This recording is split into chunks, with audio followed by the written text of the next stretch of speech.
Hello, everybody. Welcome to the Northeast Harbor Library. My name is Nancy McKay. I'm on the board of directors here. Our wonderful library offers a diverse range of summer programs and events, and we are especially grateful to our donors as our library receives no public monies and is funded entirely by private donations. If you're not among that group and would like to be, please talk to me afterwards. I'd be happy to talk to you.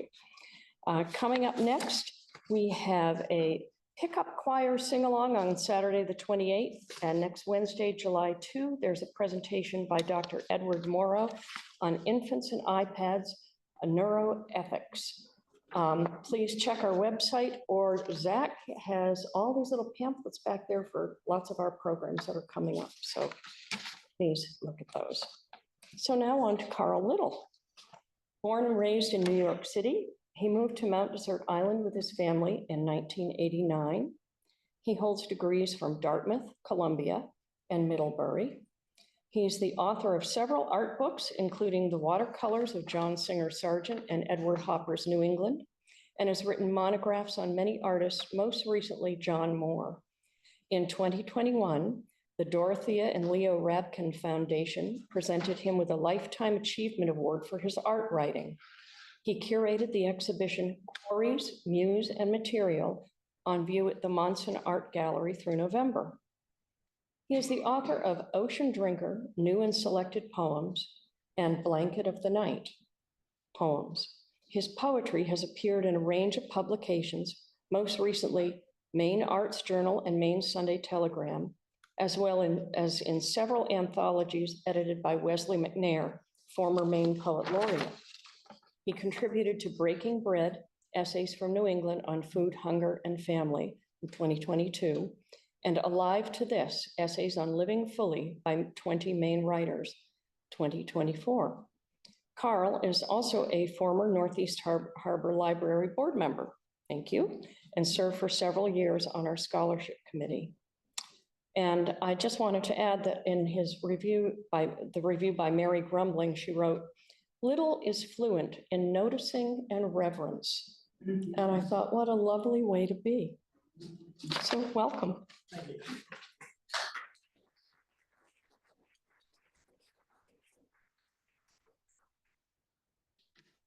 Yeah, the endorsements on the back of the book just make me blush. That's all I can say. I didn't, whatever.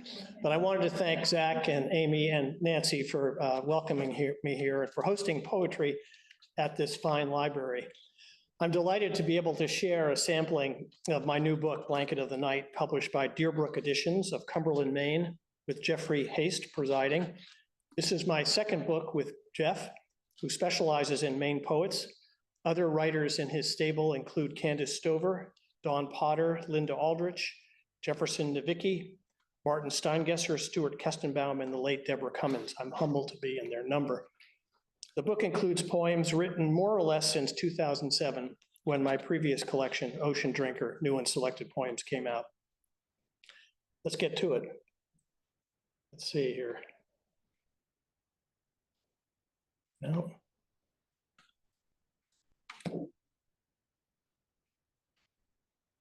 Here we go. There you go. So I just push the end one there? Yes, that should work. Yeah, perfect. Thank you. The first poem pays tribute to the humble yet quite vocal spring peeper. Looking for some images of this tiny creature online, I discovered that it actually became the state amphibian this year, thanks to the efforts of Maine Audubon. Zones of peeper.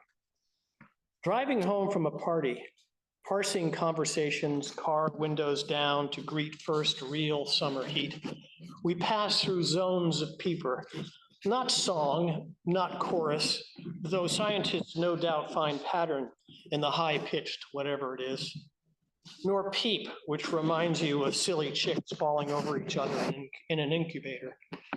Every moist vent between Pretty Marsh and Soamesville, every 100 yards or so brings this antic singing, somewhat alien in tone, magical too, like fireflies, but auditory, not synchronized, but a perfect cacophony of the higher ranges, tiny frogs doing their spring thing, flinging music into dank milieu of pond edge and marsh, inspiring a certain joy in our recap of the evening, as if every fault could be forgiven when you consider the rest of the world wild and wet and flipping out. Let's continue with another member of the animal kingdom, the green snake. This poem was written during a week-long residency on Great Spruce Head Island in the middle of Penobscot Bay. It's dedicated to Anita Porter Fuller, niece of painter Fairfield Porter, who hosts the annual Art Week. A few notes: there is a reference to Rikki Tikki Tavi, the famous snake-killing mongoose from the story by Rudyard Kipling from the Jungle Book.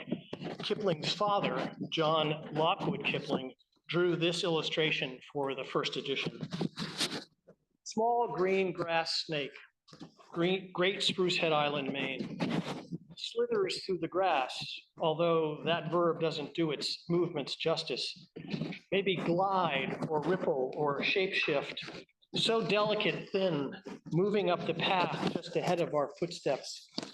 God or someone saw the shape in the grass and called it green grass snake, an easy ID compared to, say, Bactrian camel or nudibranch or ocelot, all part of paradise, which makes me think of the poor snakes of St. Croix, enjoying rain of a virgin island, looking up one day to find a mongoose in their path, which proceeds to rip them skin from skin.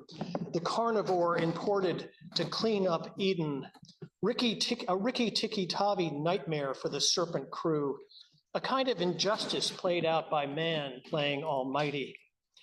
Ghosts of those snakes rattle the dry corn shakes, while here, on this isle, a slim slider of a pale green hue that wouldn't know a mongoose from molehill veers to the left in search of edibles in the northern kingdom of Great Spruce, where no one holds dominion over nothing.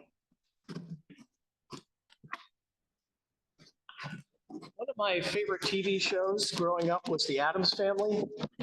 Gomez and Morticia Addams were early role models. As the following poem attests, they influenced my amorous strategies. Picture of Woo. When Gomez Addams kissed his way up Morticia's arm after she said something French, I made a boyhood's mental note. Broad smile and sharp pecks from wrist to neck. That was the way to make love to a woman.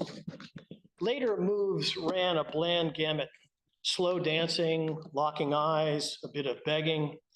Never came easy pitching Woo, but whatever Woo was, I wanted to be the ace hurling curveballs that had brunettes falling into my arms where they'd sigh, mon amour, a signal to my lips to start their ascent up the smooth arm, like Gomez with his pale bride, his smile flashing as he imagined the rack in the other room where the loving happens in a house not at all like mine. Do you remember this show? Oh, sorry. There I go. A number of my poems are tied to early memories of my family's home in Watermill on the South Fork of Long Island. We had a pond filled with fish and turtles. This new sheet of postage stamps, which I bought the other day, reminded me of those days. I reference one of the lures, the popper, in my poem, pickerel weed.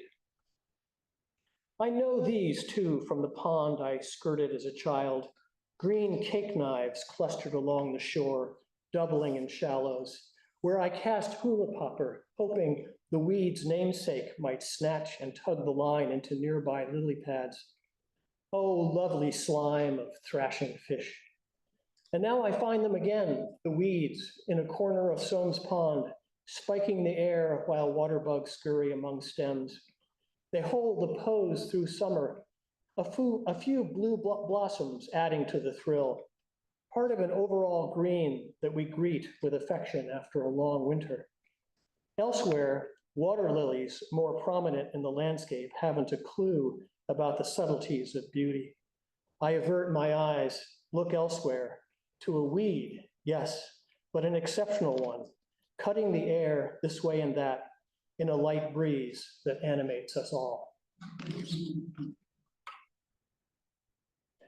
Living near Echo Lake, that wonderful body of water has worked its way into some of my poems, including the following. This love poem opens with a quote from Stanley Kunitz, one of my poetry teachers at Columbia back in 1979. And this image to go with it is a new painting by Richard Keene titled Echo Lake, Acadia, from his recent show at the Courthouse Gallery in Ellsworth. Keene, a wonderful painter, just recently moved to Surrey and has been painting in Acadia for some years. The echo, and the quote from Stanley Kunitz, I love the sound, brave, it echoes love. How brave it is to love. To love is to be brave. Brave love, I love you. Are you brave enough to love me in return? Ah, love, let us be brave with one another. We call out love on Echo Lake, and brave comes floating over the water. Courage, mon vieux. Be brave, old friend, my love, my lover, my brave beloved. One of the sections of the book features poems related to memories of my mother, Patsy Little. The following one involves a story she used to tell me that always pleased me. And I illustrated with some vintage chocolate pudding packaging. One note from the poem about the poem, one of my childhood names was Carlo Barlow. Chocolate pudding story. Here's how it goes, recounted each time as if remembered that moment when I was 7.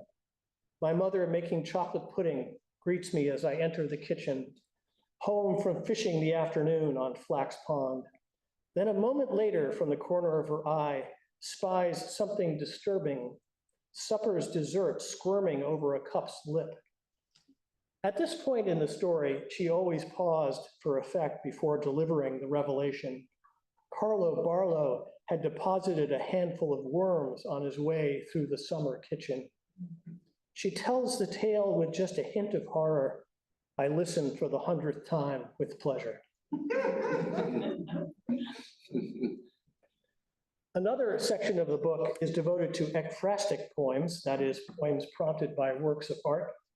I thought I'd share a couple of these, beginning with the title poem, inspired by this painting by Abby Shawn, The Blanket of the Night, 1984, from the Portland Museum of Art.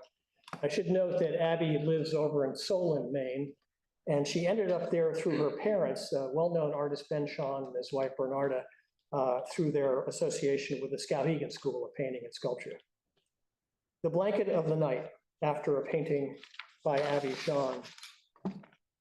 The Solon night tonight is brilliant. Let the stars shoot or stay put, or constellate aimlessly in the grid you created to contain them, or set them loose in the bedspread of fine painted stitching. Marvelous checkerboard, blue, green, black, and other color squares multiplying. Pull night over your shoulders, tuck corners around your knees, sleep deeply among folds of galaxy.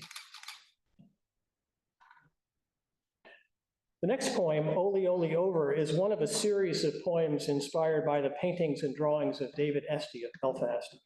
David and I collaborated for the 2009 Belfast Poetry Festival. I visited his studio in Belfast and chose 10 or so paintings and drawings to write about. He shared some background on the individual pieces, including this painting, Oli Oli Over, which evokes a game he used to play every night with his best friend, Freddie, when he was a kid growing up in Aroostook County. It spoke to me in part because I used to play the same game over the roof with my son, James, back in the day. Oli Oli Over, after a painting by David Esty. We're nearing a new record as the evening deepens. My best friend, Freddie, calling Oli Oli Over as loud as he can as I look for the rubber ball tumbling through the dusk, this time hitting the barn roof and bounding off. I make an over-the-shoulder catch at the last minute, running us up to 27 in a row without a drop, and let out a whoop so Freddie knows we're still in business. Set myself again to hurl the ball into the air above the ridgepole, yelling as I do, Oli Oli Over, listening like the men and women of Cheney Grove in Fort Fairfield, Maine, washing dishes, forking hay, considering light over fields, hoping for the triumphant call of a boy with great hands who will go on to work for the IRS in a big city, then ditch it all to make art on a side street a stone's throw from Belfast Harbor, his studio echoing with a childhood cry that arcs overhead as he translates that moment into oil on canvas, the orb forever hanging there at the peak of its transit, flying and falling, and me in the dark, praying for a record 28.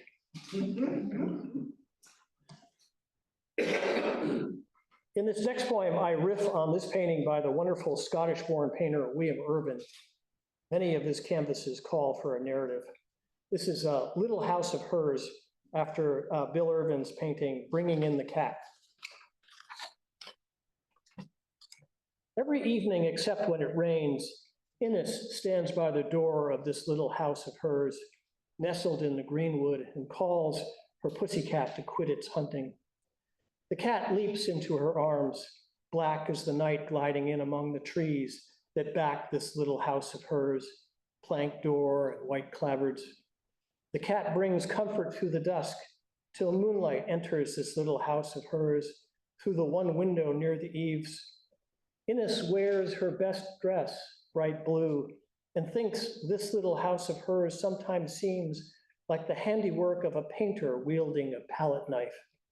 She takes her nightly turn upon this humble stage before bearing the cat into the little white house that is hers.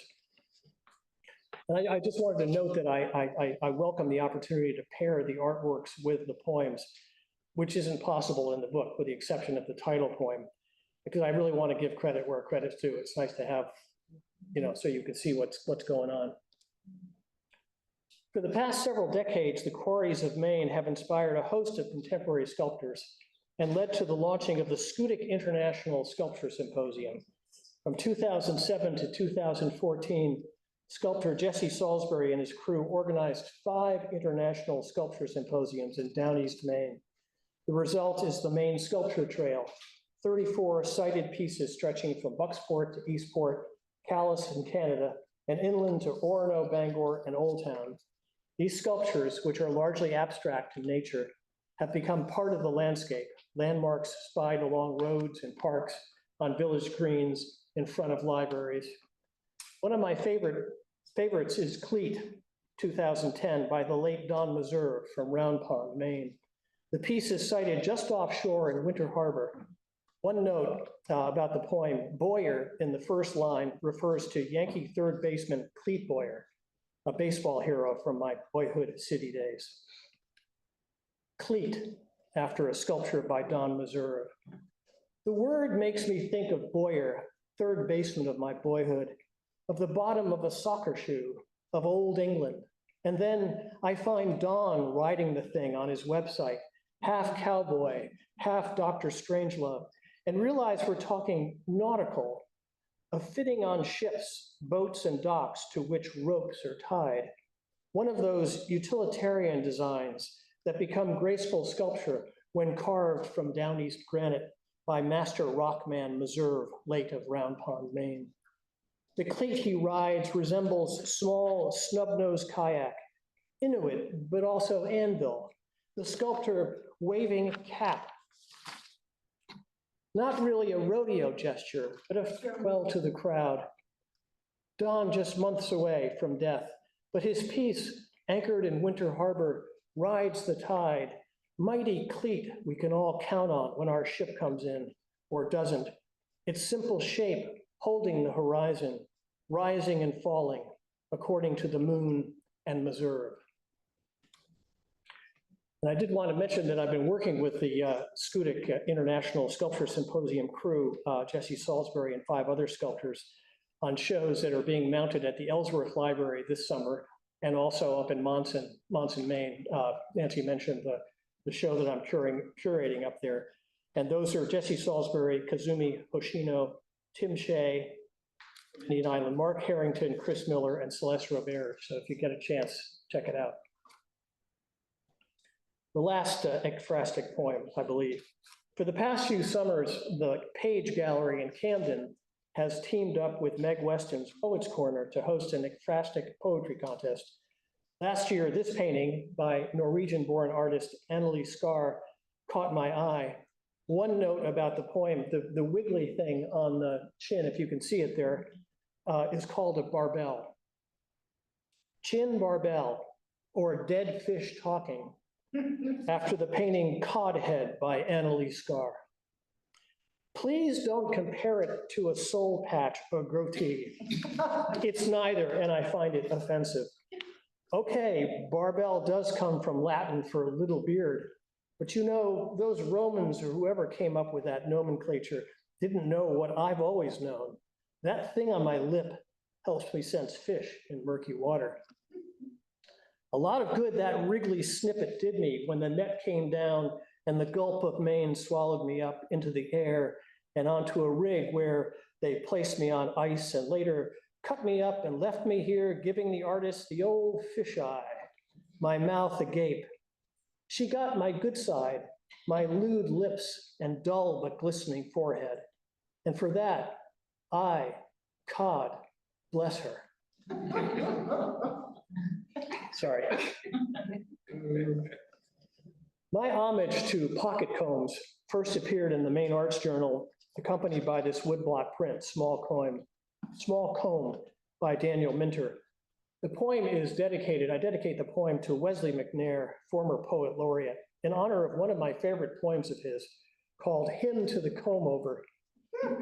Here are some lines from his tribute to this strategic baldness covering.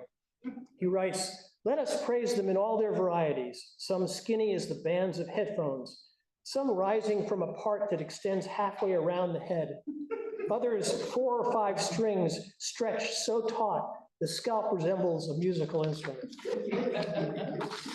I should read that because it's just so much better. Well, whatever. Pocket combs for Wesley McNair.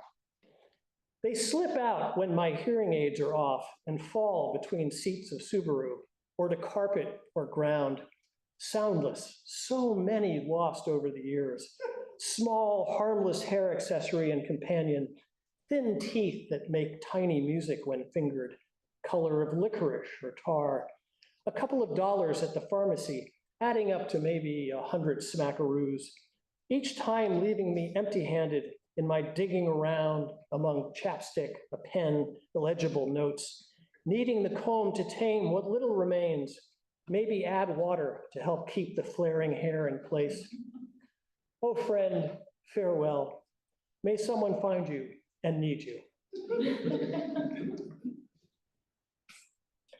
This next poem was one of 25 chosen as a finalist for the Hole in the Head Review's Charles Simic competition last year. The images are by Vermont painter Susan Jane Walt, who, like me, loves the subject. Grapefruit. Oh, and in the first line, I use the word having, and that means like cutting in half, not having. Grapefruit. After having the pink-hued fruit, using the skinny knife to cut around wedges and taking up your appointed spoon to slip slivers into your mouth, you look ahead, anticipating the largest pieces, what they'll feel like on your tongue, barely touching your teeth on the way to the throat. And when done, rushing as usual, there's your main squeeze, ravaged half, wrung into a cup brought to the lips, like devotion near the end of some ceremony, blood and body portion, when we kneel and partake and look forward, the world sweet, bitter, and wanting.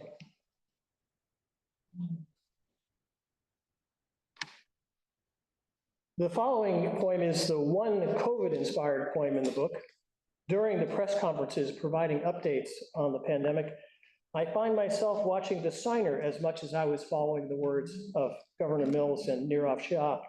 And I was recently glad to hear that Nirav Shah is back in Maine teaching at Colby, which is wonderful. He was kind of a folk hero, kind of, for a lot of us. So this is signing the governor. Words are first, and then the hands follow, flying this way and that to catch up. Her mouth at times operatic, her motions somehow melodic, as if playing an accordion or conducting an orchestra. And the wonder how she represents multi-generational household, congregant, essential worker. Soon you stop listening to important COVID updates the governor gives to find comfort in thumbs up and winged hands, two birds fluttering, church and steeple, open palms and peace signs, origami, magic trick, the legerdemain, elbows, shoulders, and eyes joined in frenetic communication, grimace and grin. You cheer her on as she signs the air with letters, words, and whole sentences that carry so much meaning they could save your life, leave you speechless.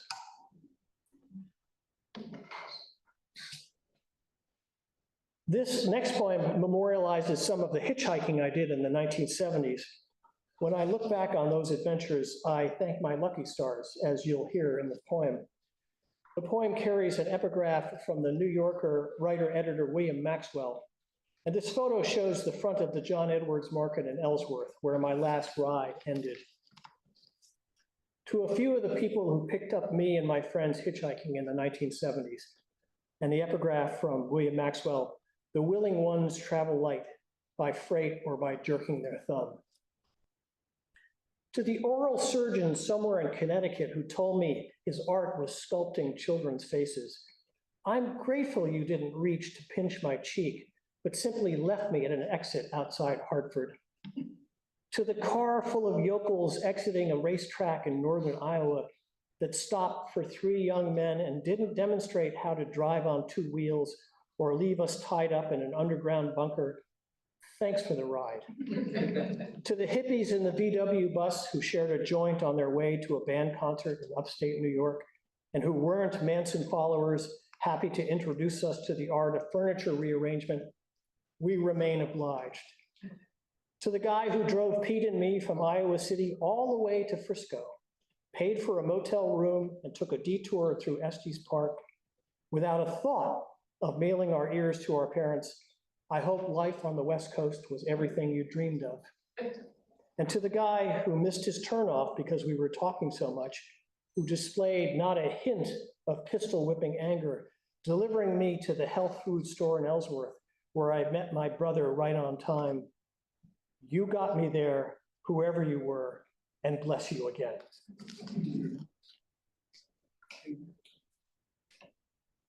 This next poem addresses fog. The painting Tranquility Within the Fog is a watercolor from the 1950s by Lev Vladimir Goryansky, a Russian emigre who married Charles Eliot's daughter, Carola, and ended up on Mount Desert Island. The reveal. The fog obscures but is not obscure, moist and real, not cliche soup, more like consomme. We haven't the foggiest, except we do, or at least you can't recall it ever being this thick, like the wharf scene in cinema noir, French smugglers moving booze from the boat, muffled by the stuff. Nothing vague about this fog. We know its clammy hands, clinging thing that curls your hair for free and later completes its thousand veils dance, moving off to reveal what you've been desperately looking for and avoiding, islands and sea, world without end. And I'm pleased to report that the poem has just been accepted for a new anthology called Echoes in the Fog, Reflections on the Liminal Spaces of Maine's Coast. The final section of the book, the Ellsworth Suite, features poems inspired by various establishments in that crossroads town. I worked in Ellsworth for 20 years for the Maine Community Foundation. This poem came about after serving on the grand jury for a year. It's dedicated to the late writer and historian Richard Sassaman. Some of you may remember his local radio show where he interviewed various islanders. He was full of knowledge and a passion for history. His book, Bar Harbor Police Beat, True Stories from the Police Files of Mount Desert Island, Maine, is a classic. I like what someone wrote in a review. But won't this book just appeal to people in Bar Harbor? Of course, the same way that Huckleberry Finn and Tom Sawyer are only read by people in small town Missouri. So this is called One Man's Failure after serving on the grand jury. You appear on the police beat for failure to appear. What's the opposite? Ability to relocate? Your almost mystical misdemeanor rubs newsprint with operators under the influence and probation breakers. There's a nice ring to it, like you're David Copperfield, an assistant of the court looking all over the antechamber. Poof, you've smoked them. They can call it what they like, but one man's failure to show up is another's triumphant disappearing, pride arriving after the arrest. I wanted to just end with two newer poems, a start towards maybe another collection. This first one was featured in a winter solstice exhibition at the Courthouse Gallery in Ellsworth last December. This painting by Alison Rector, Return of Light, was included in the show. This is my solstice poem. Light was traveling, and the sun kept shining from its spacious place. I was moving too, tripping on seasons as they shifted again, the world reeling. I ran to catch up to weather and light, frightened by change, but engaged by fresh snow and early dusk. With no plan to celebrate, dodging the incoming end of another year, I ducked, covered, and then in my 70th trip around the sun, faced the music of the spheres, going with the solstice flow, embracing this day of days, counting down the time left for all of us under the sky, as we slip from evening to stars, without a word in edgewise about how we squander living. I stuck out my arm and thumbed a ride. And this last poem is included in a new anthology titled Defiance, Maine Poets Protest the Attack on American Democracy, published by the Dirigo Democracy Project. The poem is not really mine. It's from, yeah, I left it out. I don't have it here, but it's a poem I stole from Robin Wall Kimmerer, who wrote Braiding Sweetgrass. And it's a poem, I have to describe it now that I can't read it, about reciprocity and the importance of being a true citizen in the world that we're living in now. And actually, I can read it because it's on this portrait of Kimmerer. If I can get to it, by Robert Shetterly. This is from one of his. She is one of his Americans who tell the truth. Actually, I may be able to read it better here. No, I can't read it. You'll have to bear with me. Anyway, thank you for coming. I appreciate it.